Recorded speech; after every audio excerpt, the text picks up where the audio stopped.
Hello बच्चों, मेरा नाम है शशिभूषण पटेल और आप देख रहे हैं मेरा और आपका खूबसूरत सा चैनल द केमिस्ट्री टाइटन। चलिए आज का जो हमारा टॉपिक है वो हम शुरू करते हैं। तो आज का हमारा जो टॉपिक है वो है गैस द्रव विलयन या गैस इन लिक्विड। तो यहाँ पर जो है हम देखते हैं गैस द्रव विलयन क्या होते हैं। तो ऐसा विलयन जिसमें गैस विलेय हो और द्रव जो है विलायक हो। ऐसा विलयन जिसमें जो है गैस विलेय हो और द्रव विलायक हो, ऐसे विलयन को हम बोलते हैं गैस द्रव विलयन। जैसे इसका एग्जाम्पल हमको देखने को मिलता है जल में घुली ऑक्सीजन, जल में घुली ऑक्सीजन, या बहुत सारी ऐसी भी गैसें होती हैं जो अल्कोहल या बेंजीन में भी विलेय होती हैं, तो उनको भी जो है हम यहाँ उदाहरण के रूप में रख सकते हैं। तो आप सभी जानते हैं जल में जो है ऑक्सीजन जो है घुला हुआ रहता है, जिसके कारण ही जो है जलीय जंतु क्या होते हैं, जीवित होते हैं। तो गैस द्रव विलयन का उदाहरण है जल में घुली हुई ऑक्सीजन, या हम बोल सकते हैं बहुत सारी जो गैसें होती हैं, कार्बन डाइऑक्साइड है, अमोनिया है, ये जो है अल्कोहल या बेंजीन में क्या होती हैं, विलेय होती हैं, या अन्य गैसें भी जो है अल्कोहल में क्या होती हैं, विलेय होती हैं। इनको जो है हम बोलते हैं गैस द्रव विलयन। तो चलिए यहाँ पर जो है गैस द्रव विलयन की विलेयता को प्रभावित करने वाले जो है हम कारक देख लेते हैं। तो हेडिंग डालिए यहाँ पर गैस द्रव विलेयता को प्रभावित करने वाले कारक। गैस द्रव विलयन की यहाँ पर विलेयता को प्रभावित करने वाले कारक। तो चलिए इनमें जो है सबसे पहला हम देखते हैं कारक में, सबसे पहला कारक है इसमें विलायक एवं गैस की प्रकृति। विलायक एवं गैस की प्रकृति, nature of solvent and gas. तो यहाँ पर किस प्रकार से विलायक या किस प्रकार से जो गैस की प्रकृति है वो जो है गैस द्रव विलयन में विलेयता को जो है प्रभावित करती है। तो चलिए यहाँ पर देखते हैं। जैसे यहाँ पर जो है हमने लिया विलायक लिया, यहाँ पर हमने लिया विलायक, इस प्रकार से जो है मान लीजिए यहाँ पर हमने ले लिया विलायक, ठीक है। यहाँ पर ये जो है विलायक, विलायक यहाँ पर क्या है, द्रव है, और इसमें जो है हमने गैस को विलेय किया।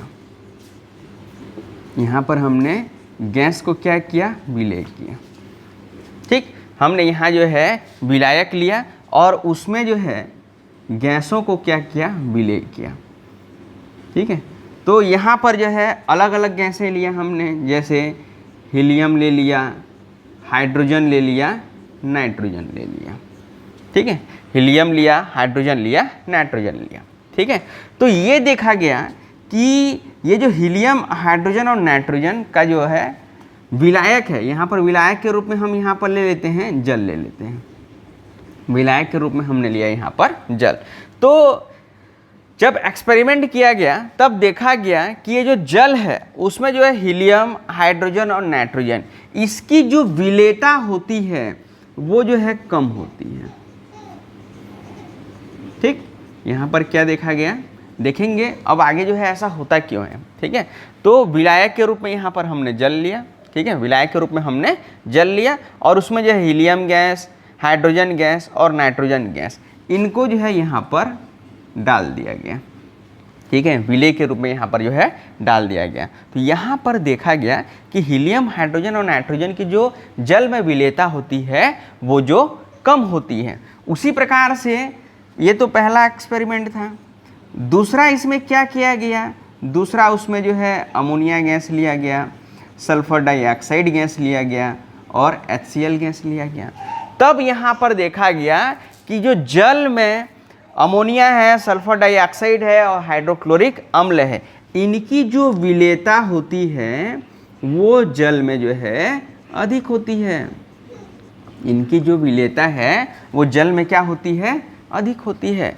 तो ऐसा जो है होता क्यों है, ठीक है, ऐसा जो है होता क्यों है? तो ऐसा इसलिए होता है बच्चों, क्योंकि ये जो अमोनिया है, चलिए जल के साथ जो है इसका रिएक्शन देख लेते हैं।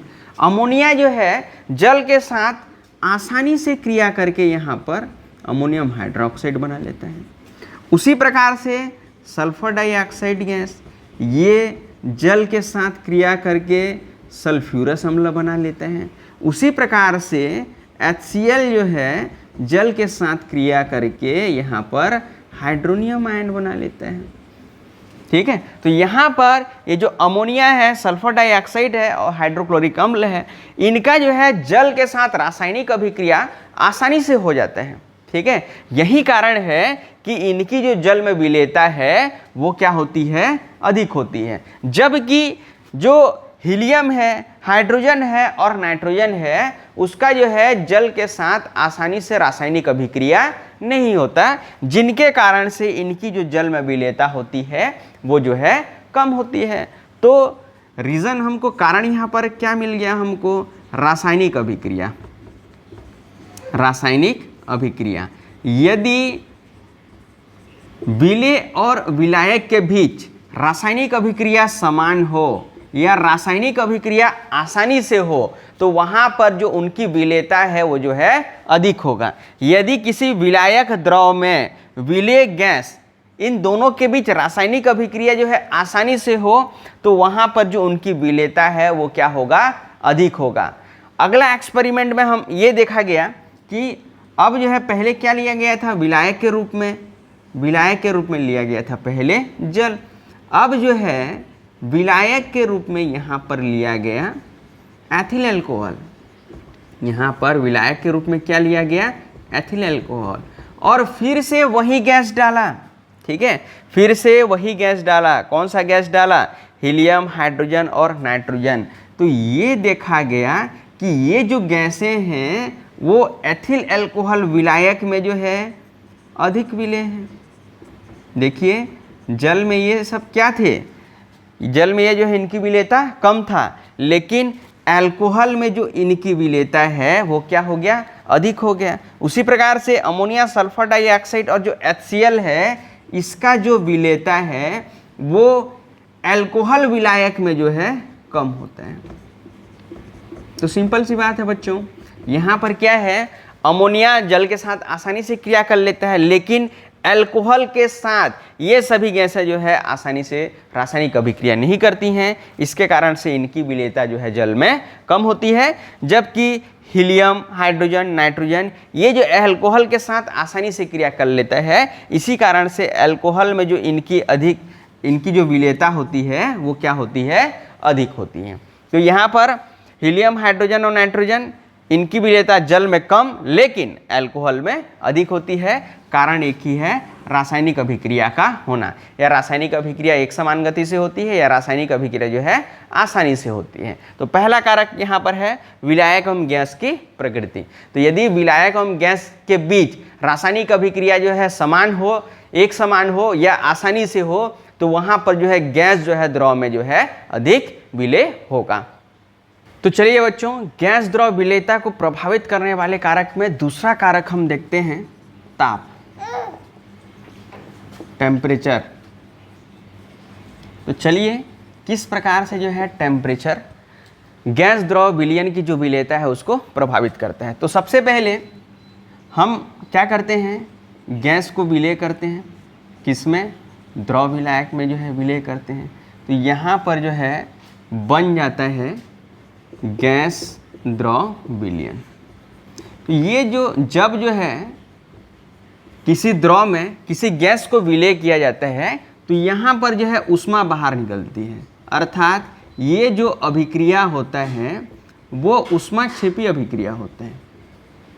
ये जो अभिक्रिया है वो कौन सी अभिक्रिया है, ऊष्माक्षेपी अभिक्रिया है। जब भी किसी द्रव में किसी गैस को विलेय किया जाता है तो वहाँ पर जो है ऊष्मा बाहर निकलता है, ये अर्थात ये जो है ऊष्माक्षेपी अभिक्रिया होता है। अब आप ही बताइए, इस रिएक्शन में ही जो है ऊष्मा बाहर निकल रहे हैं, ठीक है। इस रिएक्शन में क्या हो रहा है, ऊष्मा बाहर निकल रहे हैं, अर्थात इस रिएक्शन को तो ऊष्मा की ज़रूरत ही नहीं है, वहाँ पर तो जो एक्स्ट्रा हीट है वो जो है बाहर निकल रहे हैं, अर्थात यहाँ पर ताप बढ़ाने से, अभी आप भी बताइए, इस रिएक्शन में जो है ऑलरेडी ऊष्मा बाहर निकल रहा है, तो और ताप बढ़ाएंगे तो विलेयता क्या हो जाएगा, तो विलेयता यहाँ पर जो है घट जाएगा।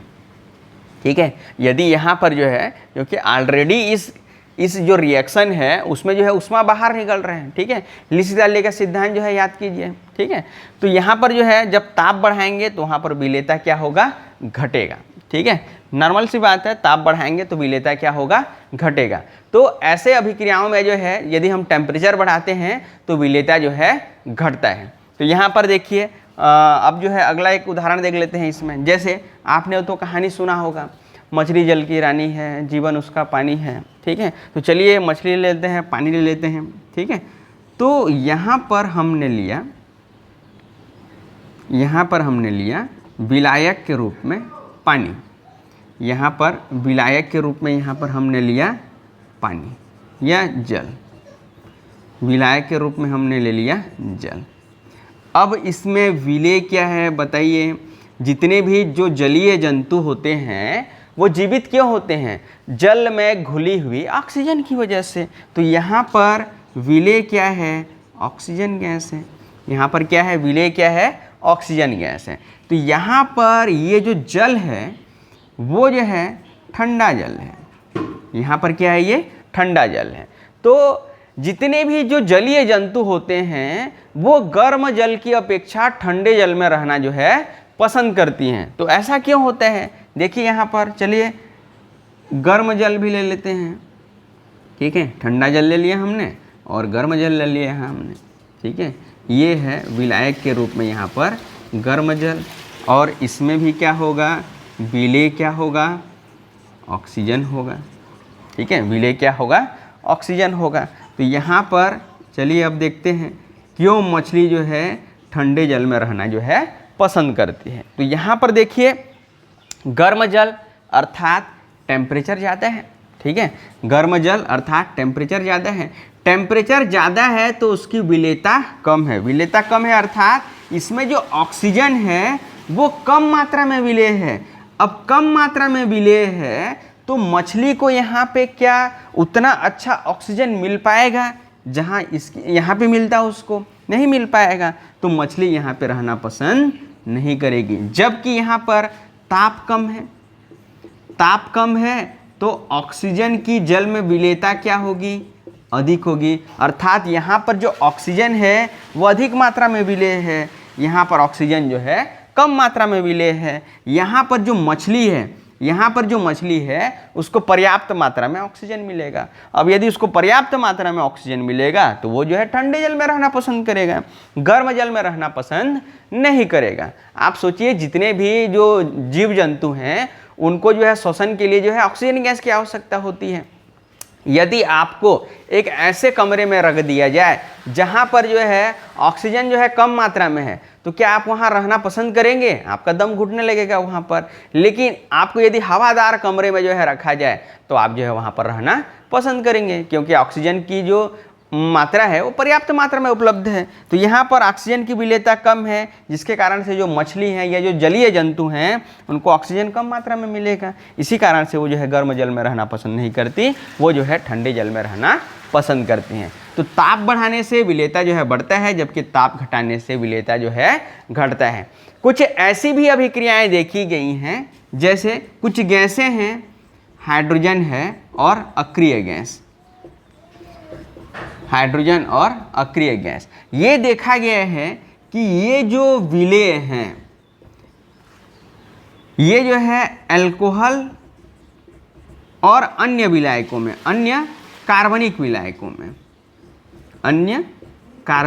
विलायकों में ताप बढ़ाने पर इनकी विलेयता क्या होना चाहिए, घटना चाहिए, लेकिन ताप बढ़ाने पर इनकी विलेयता थोड़ी सी बढ़ती है।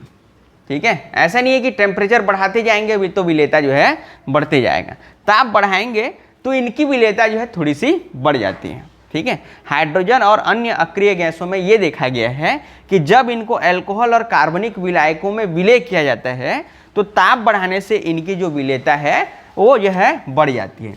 नहीं तो बाकी जितने भी सारी गैसें हैं वो जो है ताप बढ़ाने से विलेयता घटेगा, ताप घटाने से जो है विलेयता बढ़ेगा।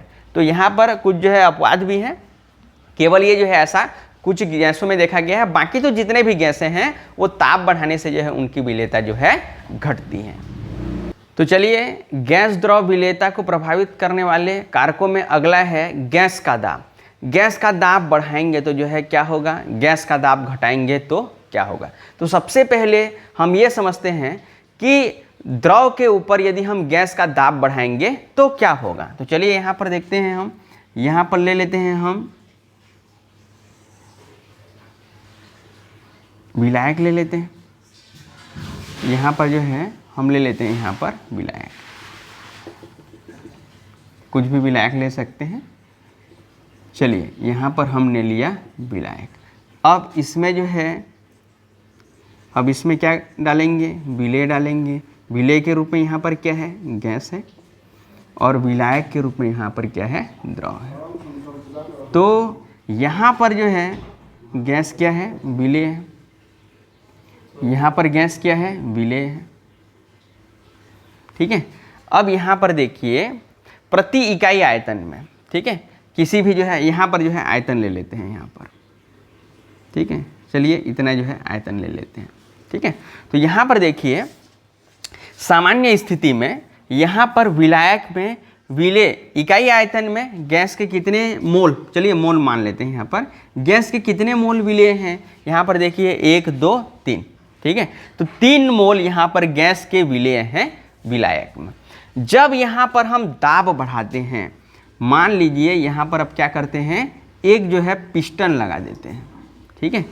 यहाँ पर क्या कर देते हैं, एक जो है पिस्टन लगा देते हैं और पिस्टन की सहायता से जो है इसको जो है प्रेशराइज किया जाता है या दाब लगाया जाता है, ठीक है।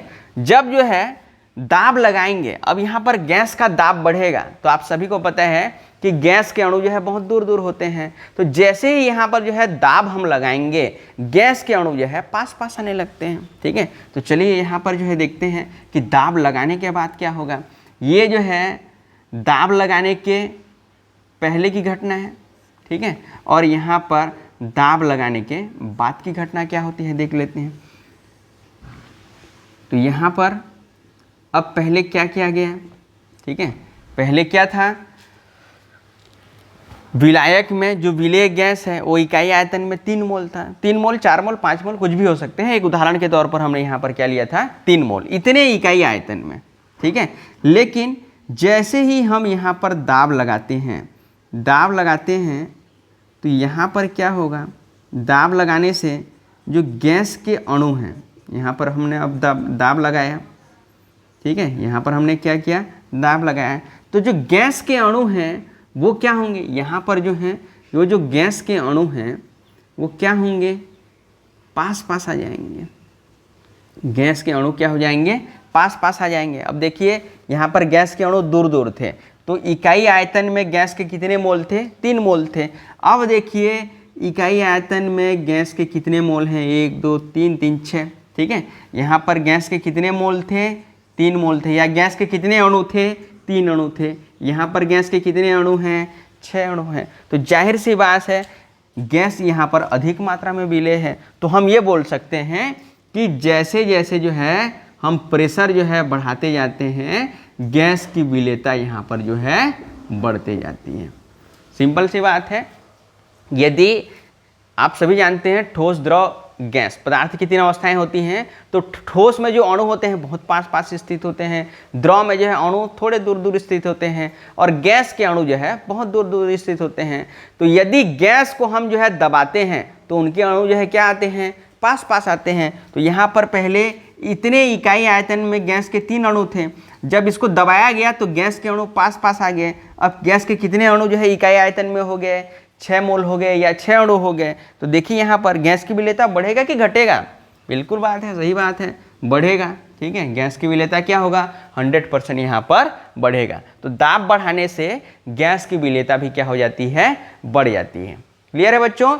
अब यहाँ पर जो है एक चीज, यहाँ पर इस द्रव के अंदर गैस के यहाँ पर जितने अणु विलय होंगे उतना दाब जो है द्रव की सतह के ऊपर भी होगा। ठीक है, यहां पर द्रव के अंदर गैस के जितने अणु विलय होंगे उतना ही ऊपर, द्रव के ऊपर उतना ही जो है गैस का दाब होगा। ठीक है, यहां पर या तो दोनों तरीके से हम बोल सकते हैं, गैस द्रव की सतह के ऊपर गैस का दाब जितना अधिक होगा उतना ही द्रव के अंदर जो है गैस क्या होगा, विलय होगा। क्यों विलय होगा, यहाँ पर गैस के अणु जो है द्रव की सतह से टकराएंगे और यहाँ पर क्या हो जाएंगे, द्रव के अंदर क्या हो जाएंगे, विलय हो जाएंगे। तो सिंपल सी बात है, दाब बढ़ाने पर जो है क्या होता है, विलयता जो है बढ़ता है। इसी को जो है एक नियम के रूप में जो है 1803 में हेनरी ने प्रतिपादित किया। 1803 में हेनरी ने एक नियम दिया जिसको हम बोलते हैं हेनरी का नियम। तो चलिए समझते हैं ये हेनरी का जो नियम है वो क्या होता है। ठीक है, तो हेनरी का नियम है निश्चित ताप पर, ठीक है, इसका जो स्टेटमेंट है वो चलिए हम जो है देख लेते हैं। तो हेनरी का जो स्टेटमेंट था वो था निश्चित ताप पर विलायक के निश्चित आयतन में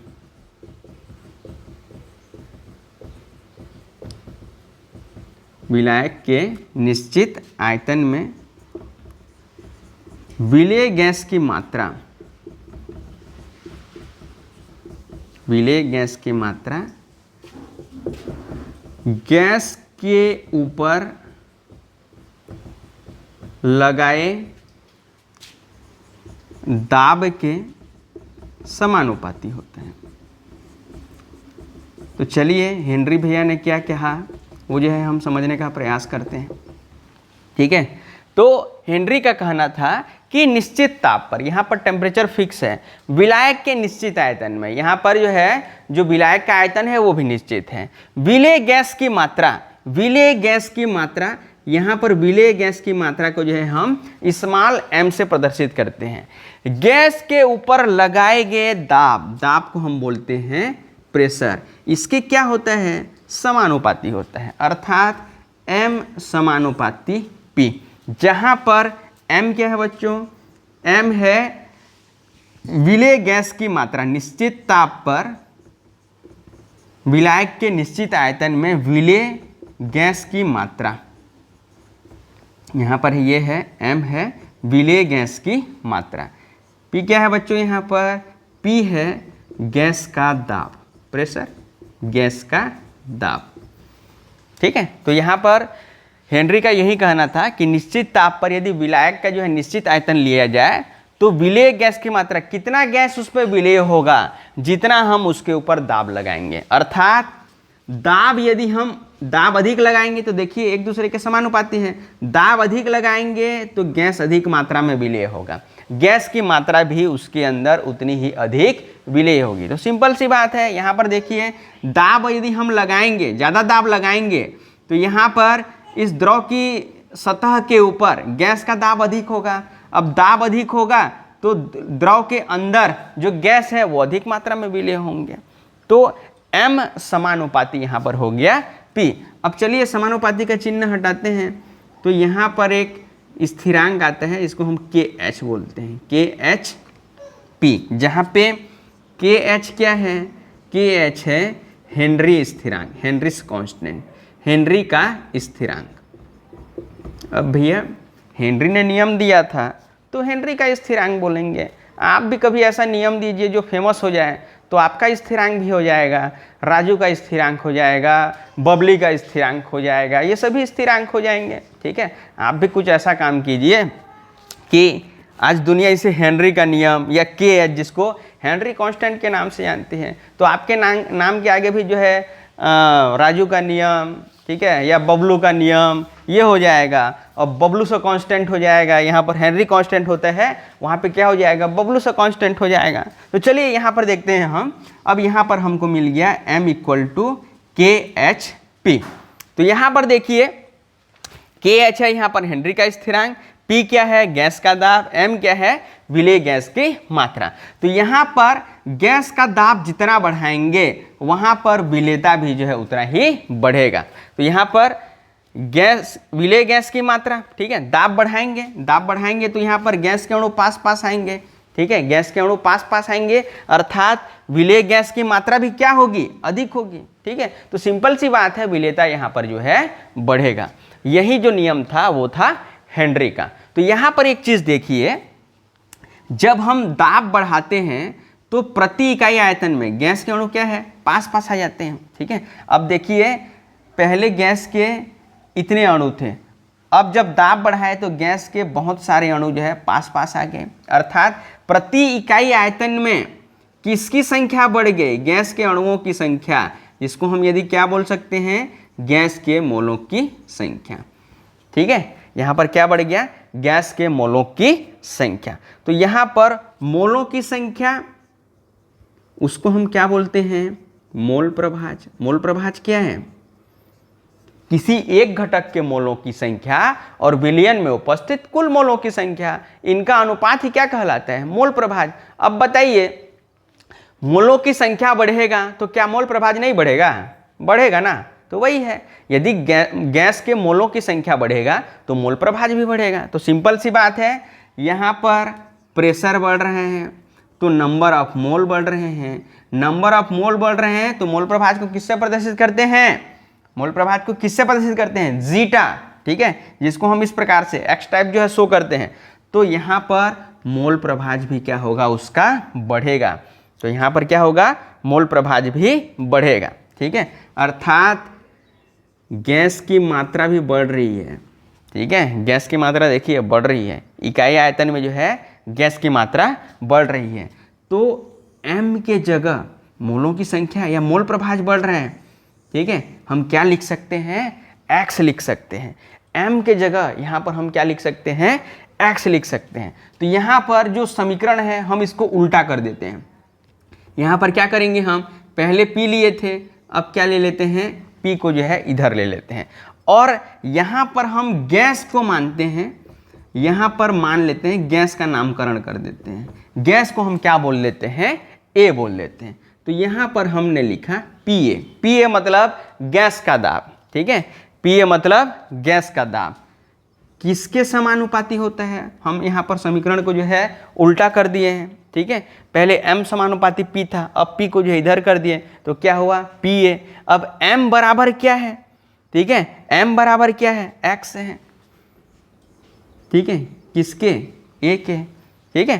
तो अब यहाँ पर क्या हो गया, निश्चित ताप पर, ठीक है, गैस का दाब, ठीक है, गैस का दाब विलायक के मोल प्रभाज के क्या होता है, समानुपाती होता है। यहाँ पर विलायक का मोल प्रभाज, या बोल सकते हैं विलायक का मोल प्रभाज किसमें है, गैस इन लिक्विड, ठीक है, किस प्रकार का सॉल्यूशन है, ठीक है, गैस द्रव सॉल्यूशन है। तो यहाँ पर ये भी लिख सकते हैं, नहीं लिखेंगे तो भी यहाँ पर कोई ज़रूरत नहीं है। तो यहाँ पर एक नया समीकरण आ गया, PA समानुपाती X से। इसका मतलब क्या है, पहले समझिए बच्चों, यहाँ पर PA समानुपाती X से, इसका मतलब क्या है, PA गैस का दाब, गैस का दाब द्रव के सतह के ऊपर गैस का दाब जितना अधिक होगा, यहाँ पर गैस का दाब जितना अधिक होगा वहाँ पर मोलों की संख्या, ठीक है, द्रव के अंदर जो मोलों की संख्या है वो भी क्या होगी, अधिक होगी। यहाँ पर सोचिए, यदि गैस का दाब अधिक होगा, क्योंकि एक दूसरे के क्या है, ये समानुपाती हैं, तो यहाँ पर प्रेशर बढ़ाएंगे तो मोल प्रभाज भी बढ़ेगा। मोल प्रभाज मतलब यहाँ पर मोलों की संख्या क्या हो जाएगी, बढ़ जाएगी। तो जाहिर सी बात है, इसका क्या है, यदि इसको हम शब्दों में बोले तो क्या बोल सकते हैं, द्रव के ऊपर गैस का दाब जितना अधिक होगा, द्रव के अंदर, ठीक है, ये तो द्रव के ऊपर की घटना था, द्रव के ऊपर गैस का दाब जितना अधिक होगा, द्रव के अंदर विलेय गैस के मोल प्रभाज भी अधिक होगा। जाहिर सी बात है, मोलों की संख्या अधिक होगा तो उसका मोल प्रभाज भी अधिक होगा। इसको आगे हम क्या लिख सकते हैं, PA। अब यहाँ समानुपाती का चिन्ह हटाते हैं तो क्या आ जाएगा, KH X, जहाँ पे Pa आप सभी को पता है, Pa है गैस का दाब, ठीक है। चलिए इधर लिख लेते हैं pH, यहाँ Pa क्या है, यहाँ पर गैस का दाब, ये है गैस का दाब।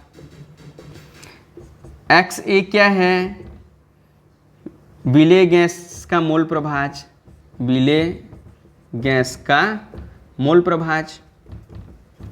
और यहाँ पर KH है जिसको हम बोलते हैं हेनरी का स्थिरांक या हेनरीज कांस्टेंट। तो यहाँ पर हमको जो है अब मिल गया Pa equal to KH XA, जहाँ पे Pa है गैस का दाब, KH है हेनरी का स्थिरांक और XA है गैस द्रव विलयन में विलेय गैस की मात्रा। तो चलिए अगला जो है हमको यहाँ पर समीकरण मिल गया। अगला जो है आगे हम देखते हैं यहाँ पर कि किस प्रकार से जो है यहाँ पर इसको जो है आगे हम डील करेंगे। तो चलिए अभी तक हमको क्या मिल गया, हेनरी का नियम तो सभी को समझ में आ गया होगा कि जितना ज़्यादा हम प्रेशर बढ़ाएंगे उतना जो है गैस जो है विलेय होगा उस विलायक में। तो चलिए यहाँ पर अब हमको क्या मिल गया, अब हमको मिल गया है Pa equal to KH XA। तो यहाँ पर अब क्या किया, अब यहाँ पर जो है एक ग्राफ बनाया, ठीक है। यहाँ पर जो है एक ग्राफ बनाया, एक तरफ लिया मोल प्रभाज, दूसरे तरफ लिया गैस का दाब।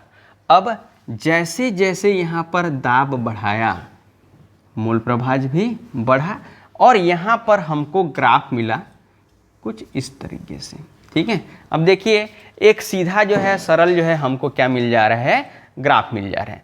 जब यहाँ पर गैस और मोल प्रभाज के बीच, गैस के दाब और विलेय गैस की मात्रा या उसका मोल प्रभाज के बीच एक ग्राफ खींचा गया, तो यहाँ पर जो है एक हमको सीधी या सरल रेखा प्राप्त हुआ, जिसका यदि हम स्लोप या ढाल निकालें, यहाँ पर जो है ढाल निकालेंगे, यहाँ पर थीटा, तो यहाँ पर क्या हो जाएगा, थीटा हो जाएगा।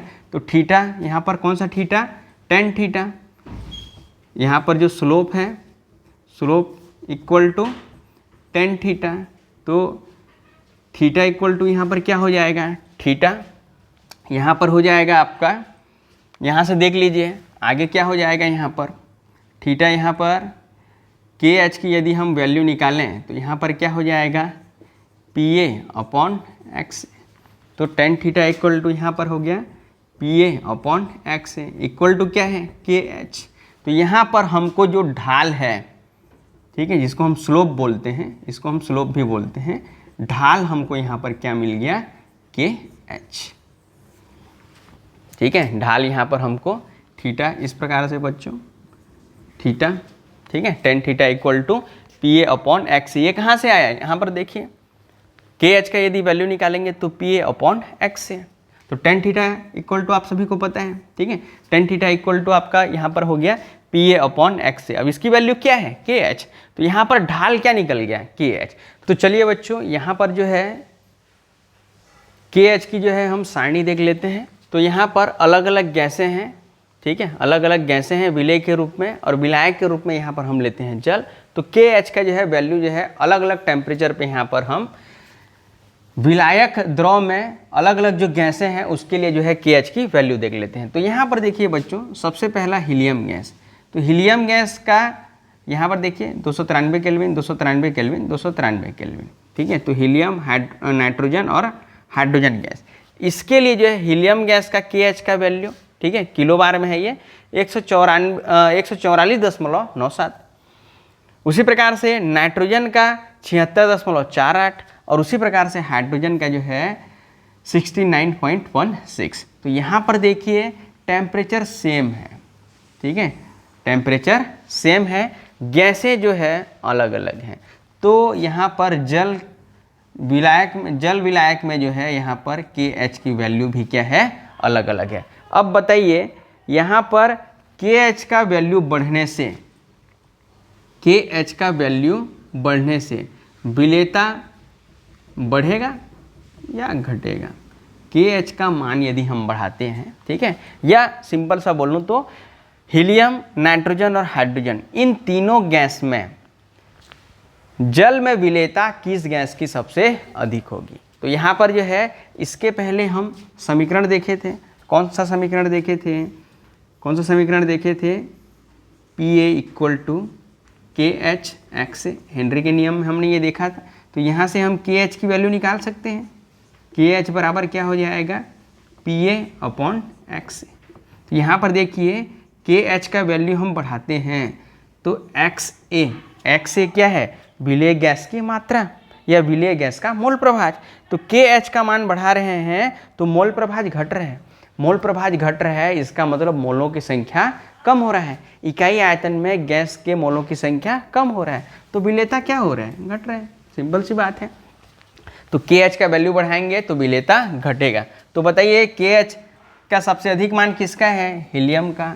तो हीलियम का जल में विलेयता सबसे कम, उसके बाद किसका? नाइट्रोजन का।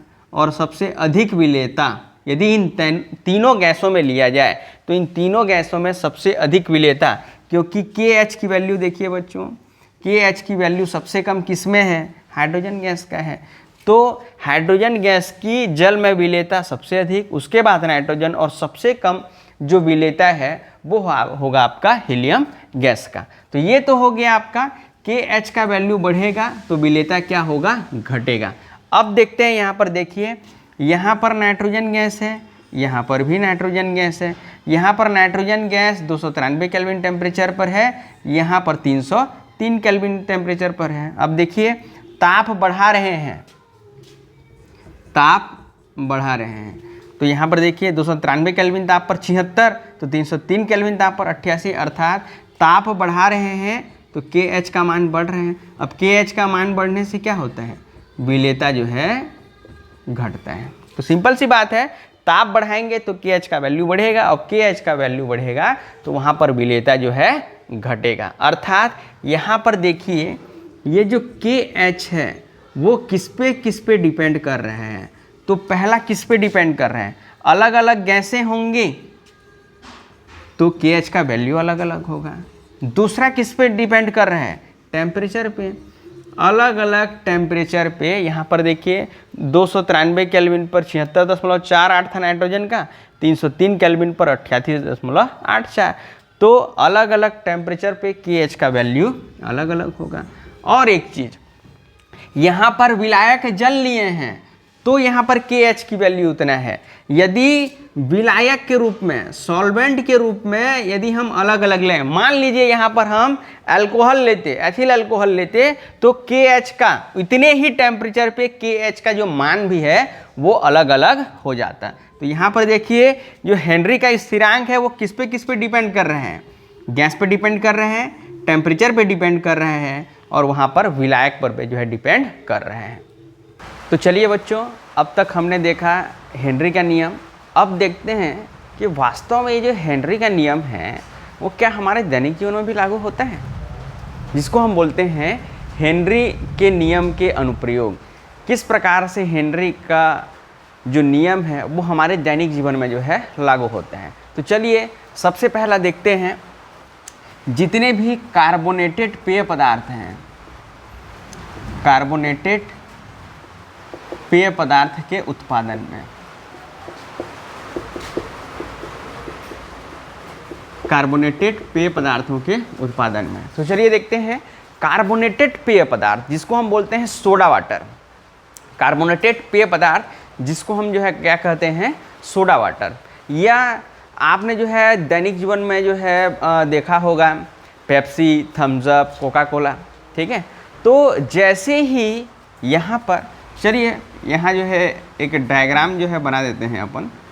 तो मान लीजिए ये जो है सोडा वाटर है, ठीक, ये जो है सोडा वाटर है।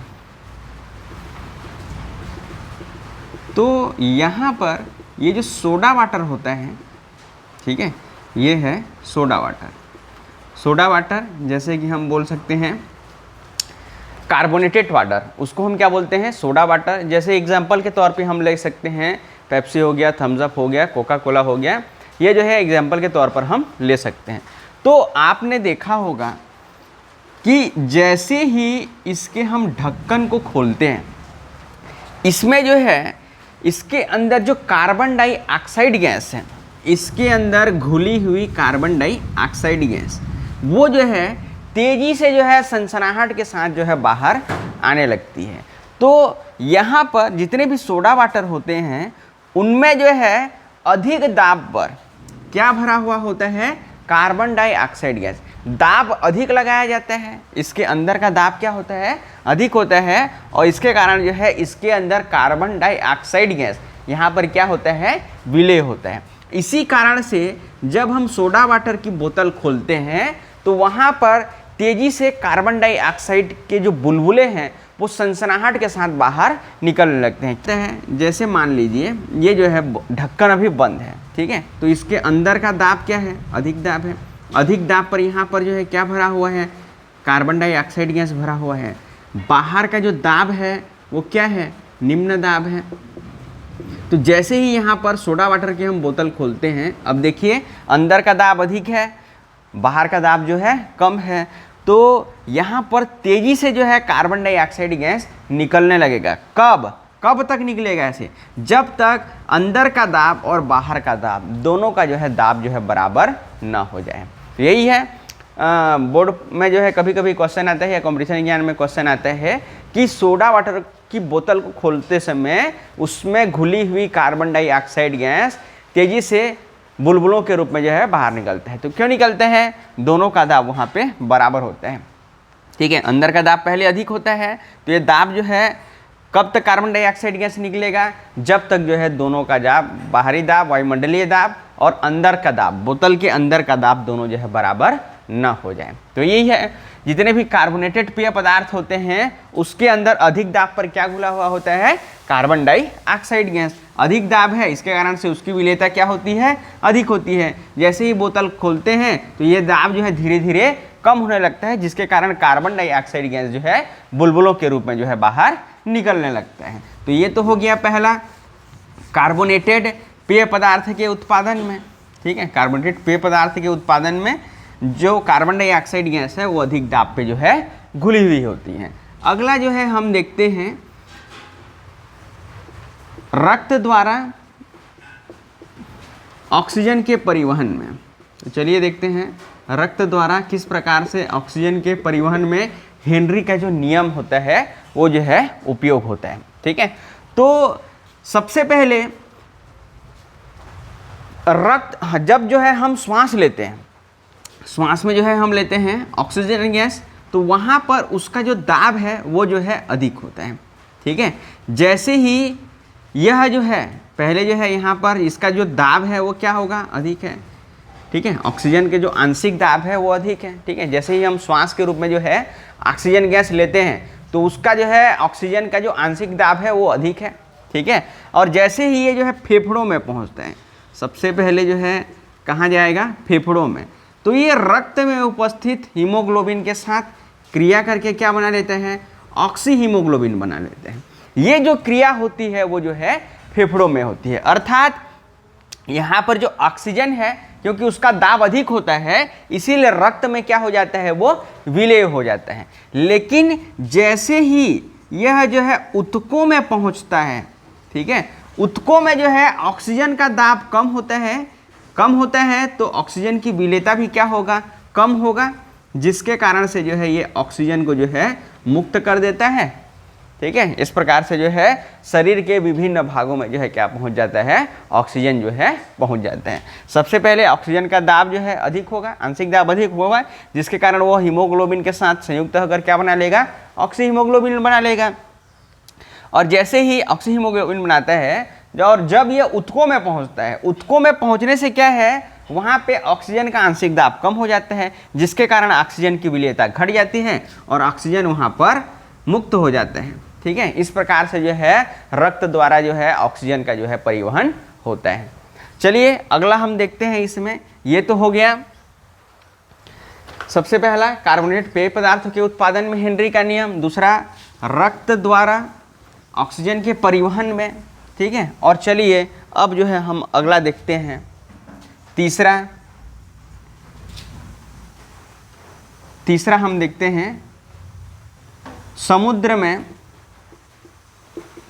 गोताखोरों के द्वारा। चलिए समुद्र में गोताखोरों के द्वारा जो है किस प्रकार से वहाँ पर जो है हेनरी का जो नियम लागू होता है वो हम देखते हैं, ठीक है। तो मान लीजिए, ठीक है, चलिए मान लेते हैं, ठीक, मान लेते हैं ये जो है समुद्र है, हालांकि इतना छोटा समुद्र होता नहीं है लेकिन मान लेते हैं, ठीक है। मान लीजिए ये समुद्र है, ठीक है, यहाँ पर जो है पानी भरा हुआ है, ये समुद्र है, यहाँ पर जो है पानी भरा हुआ है, ये जो है समुद्र का ऊपरी सतह है, ठीक है।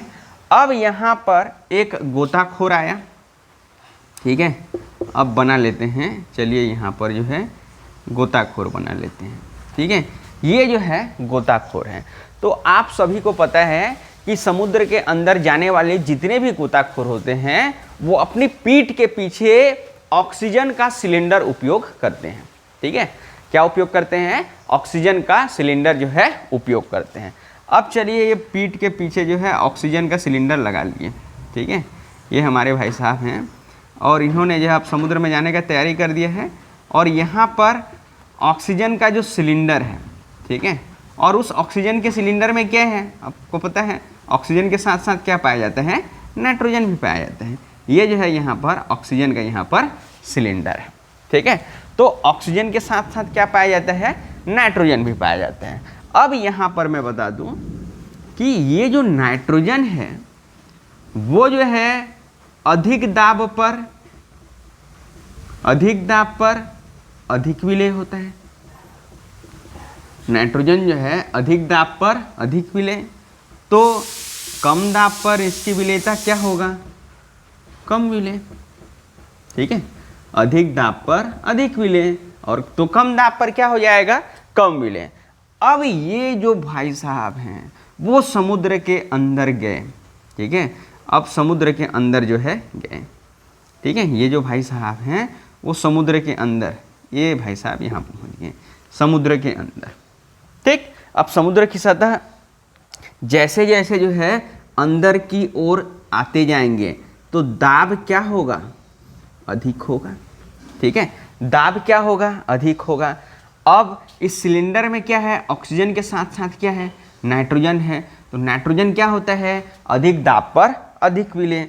अब यहाँ पर जो नाइट्रोजन गैस है ये भाई साहब पहुँच गए यहाँ पर, ठीक है। ये भाई साहब पहुँच गए यहाँ पे। तो यहाँ पर नाइट्रोजन और ऑक्सीजन का सिलेंडर है, ठीक है।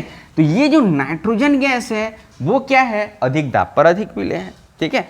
अब ये नाइट्रोजन गैस इसके जो है ब्लड में घुल गया, ठीक है। ये यहाँ पर जो नाइट्रोजन गैस है वो उसके रक्त में क्या हो गया? विलेय हो गया, क्योंकि जैसे जैसे समुद्र की सतह से ये जो है नीचे की ओर चलते जाते हैं तो दाब अधिक होते जाते हैं। दाब अधिक होने के कारण जो नाइट्रोजन की विलेयता होगी वो रक्त में क्या होगी? अधिक होगी। अब यहाँ पर तो कोई समस्या नहीं।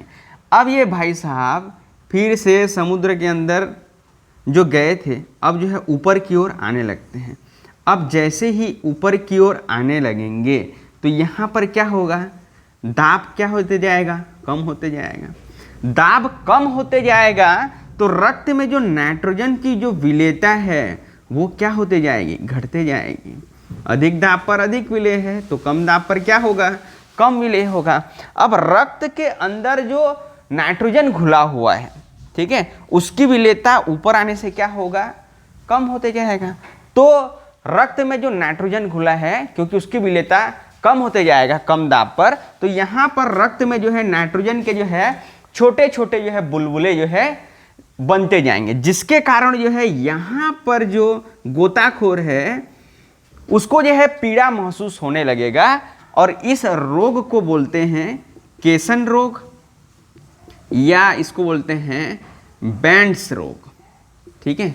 बैंड्स रोग, ठीक है। बात समझ में आया है क्या हुआ? यहाँ पर क्या है, यही बस थ्योरी है। अधिक दाब पर अधिक विलेय, हम सभी को पता है कि दाब बढ़ेगा तो विलेयता बढ़ेगी, दाब घटेगा तो विलेयता भी घटेगा। तो वहाँ पर जो ऑक्सीजन सिलेंडर का उपयोग किया है, तो ऑक्सीजन पर जो है, ऑक्सीजन के साथ क्या है, नाइट्रोजन, तो नाइट्रोजन अधिक दाब पर अधिक विलेय है रक्त में, तो कम दाब पर कम विलेय। जैसे गोताखोर जो है समुद्र की सतह के जो है नीचे जाता गया, ठीक है, समुद्र के अंदर घुसता गया, दाब बढ़ते गया, तो नाइट्रोजन की रक्त में विलेयता भी बढ़ते गया। लेकिन जैसे ही वह जो है गोताखोर समुद्र की सतह पे आने लगता है, दाब कम होने लगता है, तो नाइट्रोजन की विलेयता, जो रक्त में जो है नाइट्रोजन घुला हुआ है, उसकी विलेयता घटने लगेगा। तो वहाँ पर नाइट्रोजन, रक्त में जो है नाइट्रोजन के छोटे छोटे जो है बुलबुले बनने लगेंगे, जिसके उसके शरीर में या श्वास लेने में जो है अत्यधिक जो है पीड़ा महसूस करेगा या उल्टी भी हो सकता है। तो ऐसे रोग को हम बोलते हैं कैसन रोग या बेंट्स रोग। इसीलिए जो है आजकल ऑक्सीजन सिलेंडर में ऑक्सीजन के साथ हीलियम का उपयोग करते हैं। नाइट्रोजन तो रहता ही है, लेकिन उसके साथ जो है ऑक्सीजन के साथ क्या भरते हैं, हम हीलियम भरते हैं। हीलियम जो है अधिक दाब पर कम विलेय होता है, ठीक है, ये जो हीलियम गैस है वो अधिक दाब पर जो है कम विलेय होता है। तो समस्या का समाधान हो गया। तो आजकल जो है जो गोताखोर सिलेंडर लेते हैं, ठीक है, वो जो है ऑक्सीजन के साथ हीलियम जो गैस रहता है, उनके मिश्रण का जो है यहाँ पर उपयोग जो है किया जाता है, क्योंकि ये जो हीलियम गैस है वो अधिक दाब पर क्या होता है, कम विलेय होता है, ठीक है। तो उसको जो पीड़ा जो केसन और बेंट्स रोग हो रहा था, अब जो है उसको नहीं होगा, ठीक। तो ये हो गया आपका अगला, समुद्र में गोताखोरों के द्वारा जो ऑक्सीजन सिलेंडर होते हैं उसके साथ हीलियम गैस वाला भी जो है सिलेंडर जो है उसका मिश्रण जो है, ऑक्सीजन और हीलियम से भरा जो सिलेंडर है वो उपयोग में लिया जाता है। पहले जो है ऑक्सीजन के साथ जो नाइट्रोजन रहता था, ठीक है, उस सिलेंडर का उपयोग करते थे, लेकिन जैसे ही इस प्रकार की जो समस्या होने लगी, इसके लिए जो है अब ऑक्सीजन के साथ जो है हीलियम गैस के मिश्रण का जो है उपयोग सिलेंडर में जो है किया जाता है। तो चलिए, ये तो हो गया 3 अनुप्रयोग। अब देखते हैं चौथा अनुप्रयोग। अब देखिए, कभी कभी आपने देखा होगा, ठीक है, क्या देखा होगा, कई व्यक्तियों का जो है शौक होता है, क्या शौक होता है, पर्वतों पे जाने का शौक होता है, पर्वतों पे जो है चढ़ने का शौक होता है, जिनको हम क्या बोलते हैं, पर्वतारोही, ठीक है, जिनको हम क्या बोलते हैं, पर्वतारोही, ठीक है, जिनको हम बोलते हैं पर्वतारोही। तो ये जो पर्वतारोही होते हैं, ठीक है, पर्वतारोही क्या करते हैं, अब पर्वतारोही क्या करेंगे, चलिए देख लेते हैं। ये है, मान लीजिए एक पर्वत है, ठीक, ये जो है यहाँ पर व्यक्ति है, ठीक है, ये जो है पर्वत है, ठीक है, इस प्रकार पेड़ पौधे फूल पत्ती जो भी है इस प्रकार जो है ये पर्वत है। अब यहाँ पर ये व्यक्ति जो है चढ़ने लगता है। अब ये जब व्यक्ति जो है पर्वतारोही जो है, जब पर्वत चढ़ने लगता है ऊपर की ओर, तो ऊपर की ओर जो ऑक्सीजन का जो आंशिक दाब है वो जो है कम होने लगता है, ठीक है, ऑक्सीजन का जो आंशिक दाब है वो कम होने लगता है। अब दाब कम है तो इसकी विलेयता भी क्या होगी, कम होगी। अर्थात यहाँ पर जो ऑक्सीजन का आंशिक दाब कम है, इसका मतलब क्या है, ऑक्सीजन कम विलेय है इस वायुमंडल में, यहाँ पर जो है ऑक्सीजन कम मात्रा में है, तो इस व्यक्ति को जो है, इस व्यक्ति के शरीर में भी जो है ऑक्सीजन की क्या होती जाएगी, कमी होते जाएगी। जैसे ही जो है ये पर्वतारोही ऊपर की ओर चढ़ने लगता है, ऑक्सीजन का आंशिक दाब कम होने लगता है, जिसके कारण उस वातावरण में ऑक्सीजन की विलेयता भी क्या हो जाएगी, कम होगी। जैसे जैसे ऊपर की ओर हम बढ़ते जाएंगे, ऑक्सीजन का लेवल कम होते जाएगा, तो इस व्यक्ति को अब श्वास लेने में ही पीड़ा होगा, ठीक है। इसको जो है सोचने और समझने की शक्ति जो है यहाँ पर, क्योंकि ऑक्सीजन उसको पर्याप्त मात्रा में नहीं मिल पाता है, इसीलिए यहाँ पर इसकी जो है सोचने समझने की शक्ति भी जो है नष्ट हो जाती है। यहाँ पर जो इस प्रकार का रोग होता है उसको हम बोलते हैं एनॉक्सिया रोग, ठीक है, इसको हम क्या बोलते हैं, एनॉक्सिया रोग।